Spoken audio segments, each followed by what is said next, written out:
evening, sports fans, and welcome back to another episode of Sportszone. I'm your host, Ryan Baldwin. Let's dive right in. The UNT Mean Green football team picked up their second win in a row on the road against Southern Mississippi in a convincing 38-14 victory. Here to help me break down the game are my two analysts, Parker Smith and Sam Mangan. Gentlemen, how are we feeling today? Feeling very good as a UNT Mean Green football fan today. We haven't had this feeling in a while. This is kind of weird. I'm not sure what to do about it. Back-to-back wins has me feeling some type of way today. I'm really enjoying this feeling. Good. Well, Sam, why don't you help us break down the game for us? Well, I mean, it started off slow, 14-0 in the first quarter. But after that, it was actually a pretty good game to watch. Yeah. Started off and then just kicked back into it. Defense was doing good. Running was doing really good. And we ended the score 38-14. Absolutely, yeah. I think after the pick six that gave them a 14-0 lead, I was having some flashbacks to earlier in the season. And I was like, oh no, here we go again. And then DeAndre Torrey goes down, and I just thought it was game over. And then the fresh meat stepped in, something you two are familiar with, my two freshmen. Parker, we got a run game for the foreseeable future. Yeah, we definitely do. And we ran the ball for an outstanding 59 attempts to our 30 passing attempts. We doubled our rushing attempts compared to passing attempts in this game. And the two freshman running backs, Isaiah Johnson and Akai Ragsdale, stepped up huge. They combined for 231 rushing yards in this game, 3 touchdowns, and both of them averaged over 7 yards per carry. It was really a battle won in the trenches by the Mean Green and just an overall dominating performance. Yeah, that's something that I'm sure Austin Awney is happy to see. When your senior running back goes down, you got not one, but two guys that'll run for 100 yards behind him. That's always a good feeling. You can tell they've been waiting for their opportunity. Oh, for sure. They were hungry for it. Wanting that one. But on the other side of the ball, that was a stiff performance from the defense, Sam. Well, first, did you know this is the first time since 2017 we had a defensive touchdown? Since 2017? And we had 2 of them. And 2 of them in one game. Since 2017? Yes, that's exactly. Bonkers. It's hard to believe, considering. I mean, like, first of all, defense looked great. After that first quarter, of course, the 14-0, but we just completely stopped. I mean, 7 of them wasn't even their fault. Yeah. But just after that, it completely stopped them and just helped out the offense. Yeah. And really, kind of the unsung hero of the season, in my opinion, is K.D. Davis having a monster year. Sam, kind of give me some of the stats on there. Oh my God! First of all, 38 solo tackles with 50 assists, meaning 86 total tackles for the season. That's great for him. That's Conference USA leading 86 combined tackles and second in CUSA in tackles for loss. A guy that has been really kind of a leading force on this defense, kind of gathers the troops behind him, I think, and really is, man, it was an all-around good performance on the offense and defense, something that we can't really say for the past year. Really enjoyed watching that game for sure. Now, so we've got our 3rd overall win, 2nd in a row. Parker, what kind of confidence does this give us for the rest of the year? And it's not an easy season. So the goal back to 500 with 3 games left is going to be one that's going to be very difficult for sure, because this weekend, of course, we play UTEP at home. We've killed them in the past. That's been a team that we've made our money on in a sense.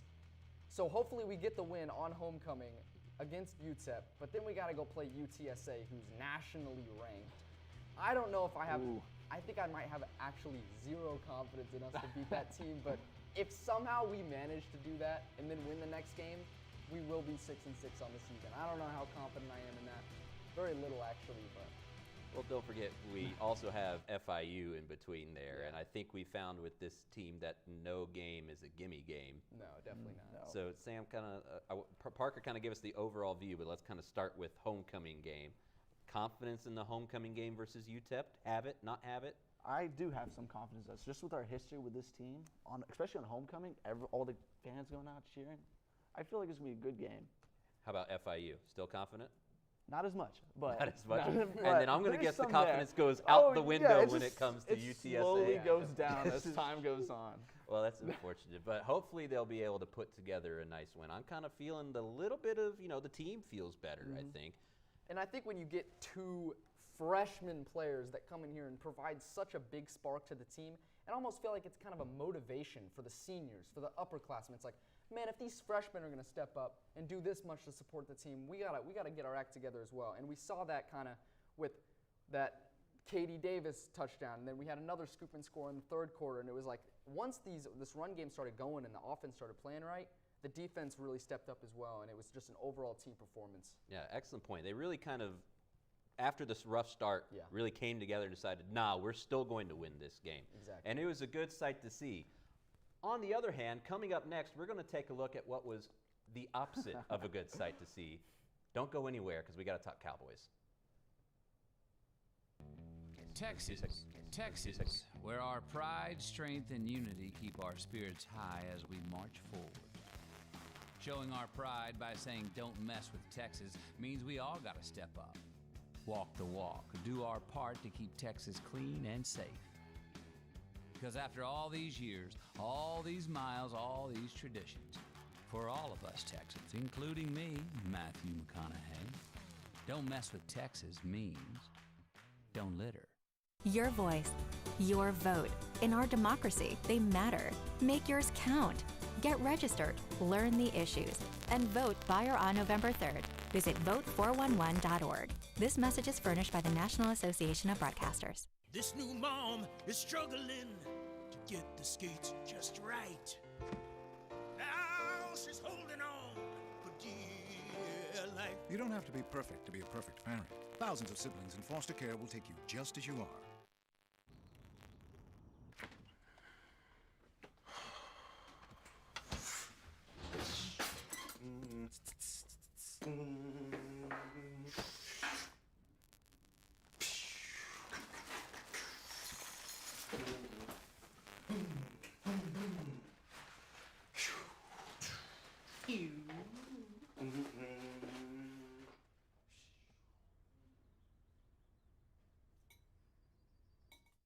My Shiro stretches every dollar, puts in long hours, puts others first. But now it's your time, Mom. Get free tips to help boost your retirement savings now at aceyourretirement.org/Shiro.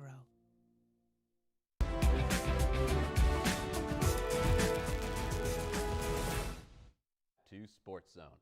The Dallas Cowboys put up an absolute stinker of a game against the Denver Broncos, losing in horrendous fashion. And here to help me explain where it all went wrong are my two analysts, Mason Shepard and the Jose Moreno, the two meme kings of NTTV. Gentlemen, how are we feeling? Am I mean? I'm not. Y'all have seen the meme. Y'all are the meme now. Oh yeah, no, I'm not really doing that well right now, man. It was a bad weekend for me. It was bad. Great for me though. UNT won, Denver won. Oh, God. That was great. Well, at least one of us is having Teddy- a Yeah, good at least week. one of us. Teddy got his touchdown. Woohoo! Teddy touchdowns. Mason, Wow. I'm going to come to you. Tell me just the absolute state of this game. All right, Cowboys fans, let me talk to you. So, it was horrible. I think Dallas just didn't take Denver seriously. They just came in and was like, oh, this is the Broncos. They were like, 4-4 at the time, and they were just like, oh, okay, we're just going to beat them. We're going to play lax. This looked like the 2014 Cowboys. It looked like Cowboys of old, 8-8 Cowboys. It just didn't look well. I mean, Dak threw 2 touchdowns late to where it didn't even matter, and then Zeke had 51 yards on 10 carries, and Pollard only had 11 yards on 4 carries. And then Dallas's defense was a huge disappointment.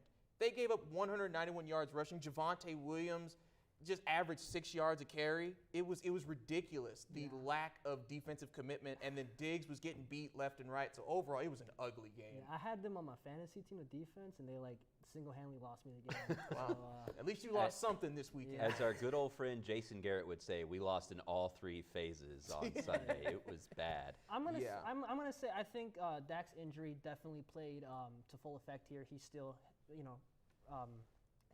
healing from that. I'm sorry, I forgot the word. Healing from that entire injury, and I just think he was off today. And I think Dallas really runs behind Dak. If Dak plays bad, the team plays bad, just because he's such a good team leader in general. Again, he's the most important head in the locker room. He's been there longer than their head coach. Everyone has respect for Dak. So I think they also got to feel guilty because he's coming off an injury. They want him to play well. They want him to do well. But I think just the whole lack of morale is what led to the loss and why everyone played so bad. Because this Broncos team is sorry as heck. Yeah, I'm going to be honest. But see, no, I disagree with you in one thing. It's like I don't even think it was an injury thing. It's just like mental things, like technique and timing. And that's why I told you, I was like, they needed to play Dak in Minnesota because if they didn't, this was going to happen. And even though people are like, oh, it's one game, it doesn't matter, whatever. it's like when you don't play for 3 weeks and plus your timing gets off, because Dak, he may have had some okay numbers, but he was overthrowing stuff. Granted, receivers were dropping the ball, but he was overthrowing passes, and he wasn't completing what we would expect him to complete, and it was just not good. I mean, 19 to 39 at the end of the game. So, no, it wasn't even an injury. It was just mental timing. I mean, I also got to give props to this defense that Denver has. Denver's defense is one of the most surprising defenses in the NFL year in, year out. Vic Fangio sucks at everything but one thing, and that's defense. Especially minus Von Miller. I don't think anybody expected him to no. come out. And you know what? This all I know y'all aren't Broncos fans. Von Miller's okay. Like, he's been lacking in production, and he also had allegations, and I knew he was going to get traded away since the allegations happened. I mean, he was getting injured yearly, and he's LA's problem now. I love Von Miller. He's my favorite NFL defensive player of all time next to DeMarcus Ware. But genuinely speaking, this defense is a lot better, and a lot of people don't give it the credit it deserves. It's got Justin Simmons. It has Bradley Chubb. It has a lot of great players on there. Heck, I think Bryce Callahan's on it. AJ Bouye was on it too at one point. But there's a lot of great players on this team that I can't seem to name right now, but I'm telling you, they're great. So then let's kind of break this down then, gentlemen. Is this something that's a fluke? Was this a one-type game, or is this indicative that the Broncos found something that they could expose in the Cowboys, and the Cowboys are going to have to figure out how to fix that going forward? Well, I wouldn't call it a fluke. I wouldn't call it the Broncos exposing anything. Dallas just did not take them seriously. I think they did, though. No, they didn't take them seriously, especially after the Von Miller thing. No, I think the Broncos actually found Dallas's weakness, and what would that be? Dak Prescott's mental health. Wow. No. That's the messed up thing. That is strong words. That's very strong. It's a very strong take, but they knew that he was going to be playing kind of sorry this game because he just got off an injury. He has anxiety about his injuries now. He knows that at any moment his career days could be over. He's already lost enough people in the past. Denver's evil for that. if it's true, they really play with Dak's mental. They only really went after Dak. They really pressured Dak, and that's why he wasn't playing well. Yeah, but pressure breaks any quarterback down. I'm not going to give Denver again, mental points for that. Dak is. I mean, whenever Dak gets off an injury, he always plays really off. And it's not even because of the injury, right? It's because of how his mindset is. I mean, he's been playing well up until this point. He came off an injury from last year. Granted, the first game he played a little rough, but ever since then he's been playing well. I just think this was Dallas not taking them seriously. Because I'm just going to go ahead and say it. Denver will go on to win nothing. And I'm making that point now. They will go on to win nothing. But Dallas just wasn't prepared. That's just the way it goes, man. Okay, man. Jerry Judy's back, brother. I mean, spicy. Jerry Judy's back. We're gonna ride that train. You know what'll be hilarious? You know what? And if this happens, I will dress up as a chicken and I will go to a random wedding or funeral. If the Broncos make the playoffs and the Cowboys end up not going, I'm going to do that. Because you know what? I love a good dare. You heard it here, folks. Jose is a chicken. Stay tuned for that, because coming up next, we do have Dallas Stars also on a bit of a downward slide. Don't go anywhere. Dallas Sports, what's going on?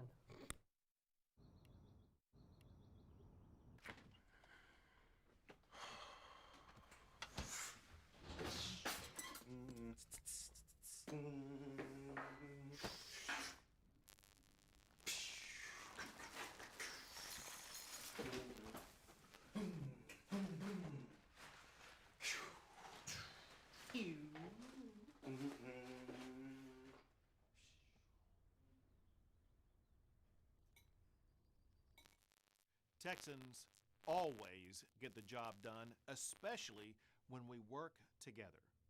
As we safely open up our state, we need to unite as one Texas to contain COVID-19 and to get Texans back to work. If you go out in public, stay 6 feet apart from others. Wear a face covering and wash your hands regularly. Be a good neighbor. Be a Texan. Together, we're going to make our way through this. Honorary Forest Ranger Betty White here, lending a hand to my dear friend Smokey Bear, because for 75 years, he's only said, "Only you can prevent wildfires." But there's a lot more to say. Like, if you park your car on tall, dry grass, the hot exhaust pipe can start a wildfire. So keep the animals safe, especially the cute shirtless one. Go to SmokeyBear.com to learn more about wildfire prevention.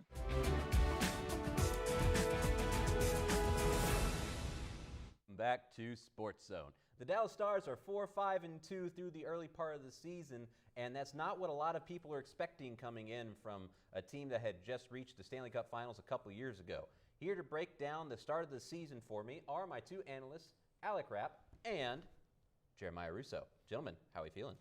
I'd feel a lot better, if the Stars can get a regulation win. They're actually the only team in the NHL without one. So. Well, you seem to have all the knowledge there, Jeremiah, so why don't you kind of break down the struggles we've had so far? Right now, the struggles in the past two games against the Canucks and the Flames, right now it's just the penalties that we're taking. Vancouver Canucks, they're 0 for 17 on the power play, and then especially if we give them, like 6 power plays, they're going to get one, no matter how bad it is. And we actually gave up 3 that game. And so it's just penalties that we have on us, no discipline, and then we also just need to find ways to score. We do have a talented roster. Still developing some guys, but you just got to score. That's just the name of the game. Yeah, and you brought up penalties, and the Stars have had this issue. They are the oldest team in the NHL at just over 29 years of age, and they're the 4th most experienced team.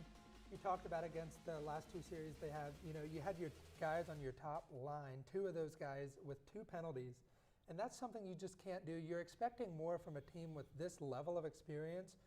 You got to be a little more disciplined. Yeah. I feel like that needs to start at the top. Sagan, Ben, Radulov, that top 3 line have combined for only 7 goals through the first few games and a minus 11. You can't have that from your guys that are making your big bucks, Jeremiah. Yeah, but you know what? To be fair to at least Sagan, coming off a torn labrum and only playing 3 games last year, he's still trying to get a feel for it. So, yes, his percentage of scoring is low too, 4 goals, 3 assists, 7 points.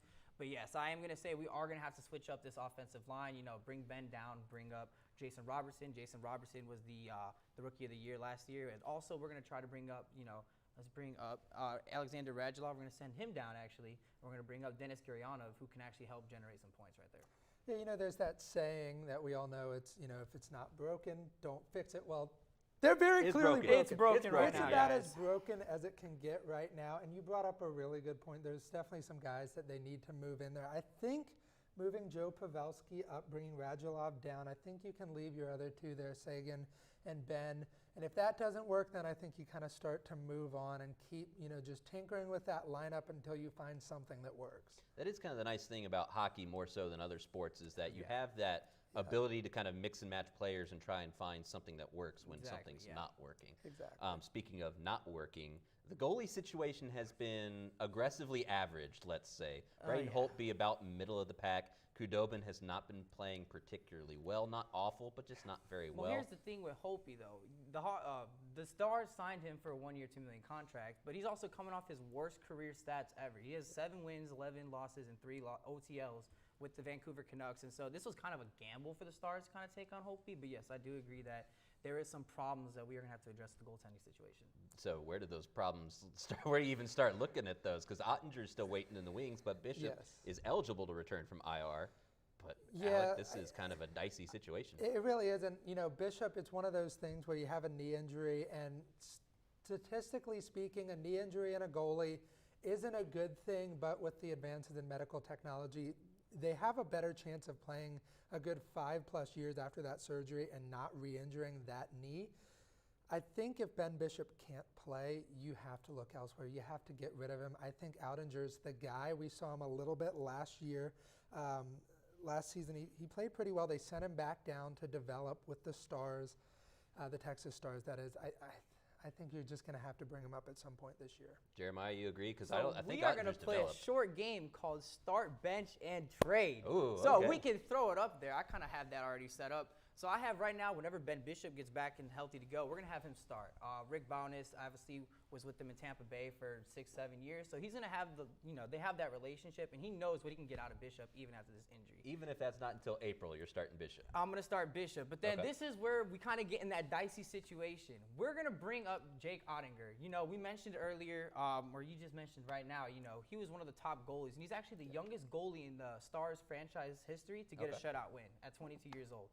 So I'm going to say it's time to bring him up. He did great. Yeah. And keep in mind, with the adjusted division that we had, he was facing now the back-to-back Stanley Cup champions, Tampa Bay Lightning, Right now, the Carolina Hurricanes, which are number 2 in the league, and he was facing the Florida Panthers, which are number 1 in the league. So you're having a tough division, and you still manage to get like a winning record. That's pretty dang good. And then right now with the dicey situation, it's going to be age and kind of like the contracts expiring. I got Kudobin and Holtby. Holtby I already mentioned earlier, losing record. I say it's time to flip him maybe for like a draft prospect or even just, some prospect to kind of help out some lower teams like Ottawa Senators, maybe somewhere like that. And even Kudobin, I say maybe send him down to the Texas Stars, or even I say try to flip him even with that expiring Don't age. say that. Kudobin's my boy. You can't do that to me, He Jeremiah. is good. However, age, especially in a goalie, That hurts. the knees, your age, you're not going to be able to have those reflexes. And unfortunately, goalies is one of those ages, like once you hit 35, you're it. And he's already at 35. Well, the Stars for sure are going to need a lot of help to figure out for the rest of the season. They've got a long way to go, and hopefully they can turn it around. Don't go anywhere, because coming up next, starting tonight, is basketball season, and we're going to preview it. Stay tuned. My son Andrew was always a joy to be around. I always taught him to be accepting of other people. That's why when Andrew was suddenly fired from his teaching job for being gay, my heart just broke. As a parent, how do you prepare your child for something like that? I hope we get to a place where people will be treated with respect, equality, and love. 1 in 3 adults has pre-diabetes. That means it could be you, your dog walker, On your left. your cat jogger. With early diagnosis, pre-diabetes can be reversed. Take the risk test at doihaveprediabetes.org.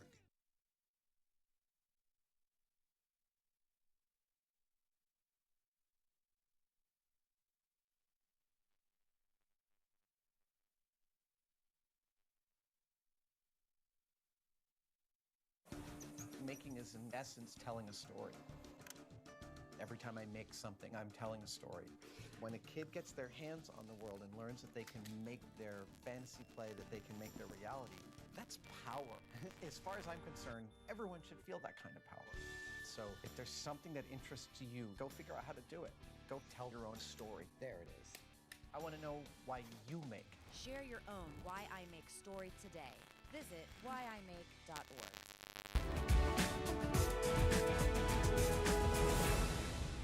Welcome back to Sportszone. The Mean Green men's and women's basketball teams kick off the regular season tonight at home over in the Super Pit. And here to help me break down the start of the seasons are my 2 analysts, AJ Tellers and James Carroll. Gentlemen, how are we feeling today? Excited to get the basketball season off and rolling. Absolutely. It is. It's getting cold outside, which means it's time to bring the sports indoors for basketball season. And let's just go ahead and start with the women's, because we have our own Quincy Noble on Thursdays as part of the women's team, and it's fun to start there. So, AJ, let's start with you. What kind of are we expecting to see out of this women's team so far? So, as far as the expectations, I think this is the team that can compete.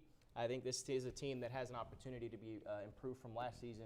And what we saw in that TW game, they played a complete game.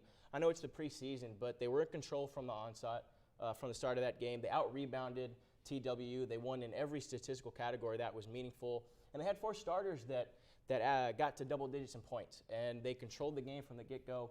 And they were 19-9 in terms of fast break points. So they were in control, they rebounded, and that's a stat I think that's really going to come up. This is a program that I think should have high expectations for this year. Yeah, they kind of dropped off early out of the Conference USA tournament, but James, do we think they can get a little bit farther this year? Oh, absolutely, yeah. This is a team that has, championship aspirations, like AJ said. Behind Quincy Noble, she had, I believe it was 17.9 points. That is seventh highest scoring season in program history. Yep. So absolutely looking to improve on that. Anytime you have a stat like that, a leader like that, that can put up those type of numbers, you're going to be in the equation. Absolutely, yeah. And they've had their one exhibition game against TWU, a little crosstown rivalry in that first game. AJ, what kind of did we see out of that exhibition game? Yeah, like I mentioned, we had 4 players, their 4 starters, get to double digits in points with Jackson, Gomez, Noble, and Lampkin. And I mentioned rebounding. You go back to last season, the one category this team really struggled in was rebounding. They were middle of the pack. They were 6th in offensive rebounds, all the way down to 11th in defensive boards. And it's no coincidence that 3 of the top 4 seeds in Conference USA play that made the tournament were top 5 in rebounding. So that's one area that they're really going to have to improve on. I think if you want to circle one stat, they out-rebounded TWU. They played well in fast break. That's a stat to circle to say if they do this, they'll be better and they'll have a shot. Yes, currently playing the University of Science and Arts of Oklahoma over in the Super Pit, and I believe I heard they're up, and Quincy Noble already has 9 points. So good start to the season so far. Now, let's flip it around to the men's, James. So a team that won the Conference USA tournament in a thriller, then went on and made their first big dance win in March Madness before losing in the round of 32, but minus Javion Hamlet now, one of the big pieces from last year's run. So what kind of are we expecting from a new look Mean Green men's team? Yeah, obviously you have to temper expectations a little bit. It's very hard, especially with the way McCaslam built that program. He was with a lot of those guys for, their whole college career. And so, I don't think we can expect another March Madness run or, Final Four or anything crazy like that. But there are a lot of good pieces to be excited about. I have circled down, Thomas Bell is returning for as a fifth year. And then Tyler Perry, he was in his team actually won the National Junior College National Championship, D1. And he put up 15 points in our exhibition games against a ranked team in the Arkansas Razorbacks. So yeah, just a lot of good pieces, really. A lot of three-point shooters. I'm noticing as well that if I had to circle a stat, it would be three-point shooting. Yeah, I kind of had Tyler Perry as my person to watch as well, my player to watch. A transfer can sometimes have a tough time fitting in to the team, but he seems in that exhibition game like he just stepped in and knew exactly what he needed to take care of. So we got James' opinion. AJ, now come back to you. He's not so confident that we're going to go back to the dance. Do you agree with him? Is this kind of a let's hold our horses here? So I think you definitely should expect a step back. Look, the path is going to be more difficult. That's absolutely obvious. But I still think this team should have high expectations. But let's get to the conference tournament first. And you want to highlight a player. He talked about Tyler Perry. How about Reuben Jones? I'm going to go down the list to their sixth man last season. He made the all-freshman team in Conference USA. He's a guy who, obviously being the sixth man, played the most minutes out of the bench. This team, losing the starters like Hamlet and Simmons and et cetera, they lost 45% of all their minutes from last year. Wow. And their sixth man in Reuben Jones is a guy who could step up into a much bigger role, shot 40% from three. You talked about how important three-point shooting is going to be. He's a player that can fill a bigger role. And Thomas Bell is a guy who's going to have to step up to be a top option. He only took 5 shots in that preseason game versus Arkansas. Hopefully that's just a preseason anomaly and not a trend, because Bell has to be a top option, but Reuben Jones is an X factor, in my opinion, that could get that third option and elevate from being on the bench last year. Very quickly, we've got your men's players to watch. Who are your women's players to watch? Ali Gomez, and she's a transfer out of Fresno State, and this is a player who was a top 3 scorer on Fresno State, but you plug her into the backcourt with Jackson and Noble. This is a player that averaged only 9 points in the regular season, but scored 15 points, led the team for only 1 game last season at Fresno State, and that was the Mountain West Conference Championship game. It's a player with tournament experience. Ali Gomez, keep an eye on her. Perfect. Well, it's been going to be a fantastic season, I'm sure, for the two teams. Thank you very much for watching Sportszone. We broadcast live on Tuesdays and Thursdays at 5:30. Don't go anywhere. NTTV Nightly News is coming up next. Y'all have a great night. Hey, Bobo, do trees tell each other stories?